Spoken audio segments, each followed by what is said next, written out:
Guys welcome छ मेरो भ्लगमा। सबैजनाले सपोर्ट गरिदिनु होला। भर्खरै चाहिँ मैले नुहाएर आएको हैन मेरो डेली भ्लगमा। सबैजनालाई वेलकम छ। मेरो डेली लाइफ भ्लग बनाउँछु हैन। मेरा छोराछोरीसँगै दिन बिताउनु पर्दा अलि बोर हुन्छ, त्यही भएर यसो टिकटक फेसबुक युट्युबतिर टक्क पारेर टाइम बिताउँछु थोरै थोरै। यी मेरा चल्ला चल्ली यस्ता छन्। यिनी चल्ली हुन्, यिनी चल्ला हुन्, यिनी चल्ला हुन्। अनि सबैजनाले मलाई माया गरिदिनु होला, फुल वाच गरिदिनु होला भन्न चाहन्छु। यिनी दुईटाको झगडा यसरी पर्छ। भाइ रिसाएर कस्तो बाछ भाइ त फायर बाछ दिदीसँग। दिदी किन मम्मुको काखमा बसी होली भने हाके भर्खरै दिदी र म नुहाएर आएको हो, त्यही भएर दिदी एकछिन बसेको हो क्या। केही हुँदैन न सानो, केही गर्दिन हो न। भाइलाई तिमीले माया गर्छौ हो न। भाइ त रिसाउँछ त, हेर त। नबस मम्मुको काखमा, नबस मम्मुको काखमा, मेरो मात्रै मम्मु हो भन्छ। माला चुटालिदेऊ, मम्मुको माला चुटाल्यो यसले।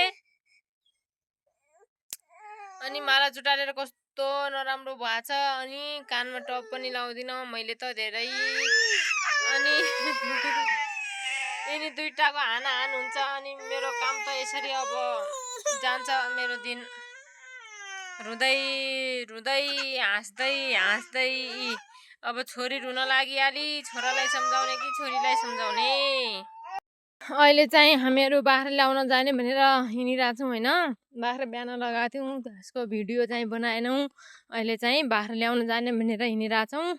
मेरो छोरी अघि अघि हिँडिरहेको छिन्। तलतिरबाट गएको थियौँ नि त बिहान। हाम्रो बाख्री खोर चाहिँ यता छ के। यहाँ थोरै छाना मात्रै देखेको छ नि, त्यही हो। अनि हाम्रो कुकुर पनि आइरहेछ पछि पछि। मेरो छोरी चाहिँ बाख्रा ल्याउनै जाने भनेर तयारी छिन्। बिहान छोरी ल्याएर मैले लगाएको। यताबाट हो छोरी आऊ, माथिबाट हेर्ने हो। हजुरबाबा आउनुहुन्छ, बुबाले माथिबाट आउँछु भन्नुभयो। एउटा छोरालाई घरमै छोडेर आछु, त्यही भएर। अनि बुबाले आउँछु भनेपछि हामी चाहिँ अब एकचोटि कस्तो रहेछ बन माया लागिरहेछ धेरै धेरै बनाएको, त्यही भएर हेरिहालौँ भनेर आएको। हाम्रो खेत चाहिँ माथि छ हाम्रो खेत। कता हो कि एकचोटि देखिरहेको थियो भ्यू। हाम्रो खेत त्यहाँ छ, माथि माथि छ। कति कस्तो डाँडा काँडा छ। यति रमाइलो छ। मेरो छोरी चाहिँ अघि अघि गएको छ। अनि कसका बाख्रा आएछन् उपर बाख्रा आएछन् कसका। अनि गाई रहेछन् कसका बाख्रा यहाँ रहेछन्। यी बाख्रा हिँडिरहेछन्, गाई पर छन् कसका बाख्रा पारि छन्। सायद हाम्रो बाख्रा तिनी हुनुपर्छ कि हाम्रो बाख्रा आएको छैनन्, त्यही भएर अहिले त्यसै पर यो छोरालाई घर छोडेर आज पानी पर्न लागेको छ। माला नलाउनु के, घाँटीमा माला नहुनाले कस्तो नराम्रो देखिरहेछ है। कस्तो अचम्म लागिरहेछ। यस्तो घाँटी छोप्नु जस्तो लागिरहेछ होइन।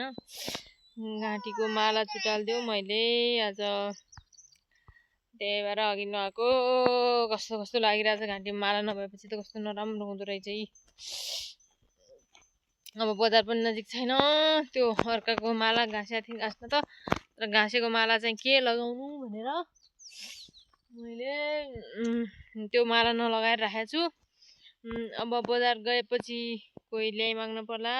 अब बर्खामा चाहिँ आफू त यताउता कति गरिराख्नु होइन भनेर माला चाहिँ छैन घाँटीमा, खाली छ। अब चाहिँ कोही गएपछि ल्याइ माग्न पर्ला। त्यो गाँसेको माला पनि के लगाउनु होइन, बरु नलगाएकै ठिक छ। यत्तिकै ठिक छ नि, तर नराम्रो देखिन्छ। जहिले पनि लगाएको भएर म टप पनि लाउँदिनँ। टप नलगाउनु लागेको त 5-6 वर्ष भइसक्यो होइन, तर यो पुरै दोहोरिन छ क्या। एकचोटि छेडिसकेपछि पुरै दोहोरिन छ। तर मैले टप लाउन छोडेको चाहिँ 5-6 वर्षभन्दा बढी भइसक्यो क्या। यस्तो छ मेरो। तर मैले यो चाँदी चाहिँ मेरो छोरा 2 महिनाको भएको थियो त्यति बेला लगाएको। चाँदीको के भन्छ माथितिर लाउने बाली चाहिँ लाछु, अरू चाहिँ केही पनि लाउँदिनँ। यति हो मेरो।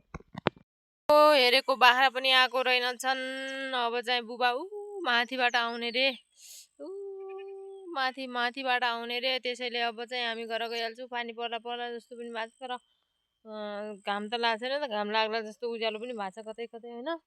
अब चाहिँ त्यसैले हामी घर गइहाल्छौँ, छोरालाई घर छोडेर आछौँ, बरु खाना बनाउनु पर्ला होइन। अब गाई बाख्रा चाहिँ हामीले नल्याउने भयो। गाई बाख्रा चाहिँ बुबा आउँछु भनिसकेपछि हामी चाहिँ अब घर जाने भइहाल्यौँ। त्यसैले अब चाहिँ घर जाँदैछौँ। घर फेरि सानैलाई बजेलाई एकैचोटि हेरिदिनु है, म चाहिँ बाख्रा ल्याएर आउँछु भनेर मैले छोडेको थिएँ। बजेले फेरि हेर्नु भयो होला, हेर्न त, तर पनि अब बाख्रा नआएपछि हामी चाहिँ घर जानु पर्यो, खाना बनाउनु पर्ला।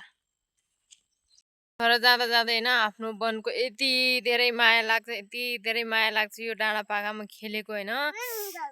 एक दिन बाख्राती जान पाइनँ भने यस्तो छटपटी हुन्थ्यो है, साथीहरू जहिले जाने आफू चाहिँ जान पाइएन भने यस्तो छटपटी हुन्थ्यो। त्यो त्यो माथिदेखि यतातिर सबै मेरो एरिया हो भन्नाले हामीहरू जहिले पनि गाई बाख्रा चराउन जाने ठाउँ चाहिँ त्यही हो। हामी जहिले पनि जान्थ्यौँ है, साथीहरू हुँदा त यति रमाइलो हुन्थ्यो। पानी पर्दा पनि यति रमाइलो हुन्थ्यो। साउनको महिना पनि झरी परेको है, कुहिरो लागेको, तर पनि यति रमाइलो हुन्थ्यो। साथी भएपछि यति रमाइलो हुन्छ। तर के गर्नु, अहिले त कहाँ छन् तिनी साथीहरूको हुन् जस्तो पनि लाग्न थालिसक्यो होइन। कहाँ हराए कहाँ गए साथीहरू। तर वन जङ्गलतिर आउँदा चाहिँ यति धेरै याद आउँछ है, यति धेरै मिस गर्छु मैले साथीहरूलाई। वनमा गएर के अरे भात पकाउने, त्यतै खाने होइन, गाई बाख्रा छोडिदिने। म गएको बेला त कतिचोटि मेरो बाख्रा चाहिँ स्यालले खाजा घर आएर गाली खाएको छु मैले। तर रमाइलो चाहिँ यति गरिन्थ्यो।